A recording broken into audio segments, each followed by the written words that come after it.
દુષ્કર્મી ભાજપના મહામંત્રીને કોર્ટમાં લાવતા હોબાળો, યુથ કોંગ્રેસે વિરોધ કરતા અટકાયત। આ સમગ્ર ઘટનાને લઈને શહેરમાં યુથ કોંગ્રેસે ઉગ્ર વિરોધ પ્રદર્શિત કર્યો હતો। વિરોધ પ્રદર્શન દરમિયાન યુથ કોંગ્રેસના કાર્યકર્તાએ પોલીસની જીપને રોકીને નારેબાજી કરી હતી।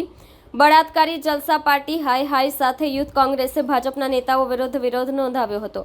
કાર્યકર્તાઓએ એવો આક્ષેપ કર્યો કે આ હવે ભારતીય જનતા પાર્ટી રહી નથી, પણ બળાત્કારી જલસા પાર્ટી બની ગઈ છે।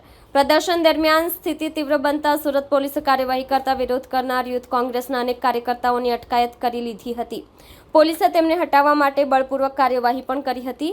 યુથ કોંગ્રેસના આગેવાનોએ જણાવ્યું કે આવા ગંભીર ગુનાઓમાં સામેલ લોકોએ ભાજપ જેવા રાષ્ટ્રીય પક્ષમાં સ્થાન ન હોવું જોઈએ અને પક્ષે સ્પષ્ટ અને પગલાં લેવા જોઈએ। તેમણે માંગ કરી છે કે આરોપી સામે કડકથી કડક કાયદાકીય પગલાં લેવામાં આવે અને મહિલા સુરક્ષાને પ્રાથમિકતા આપવામાં આવે।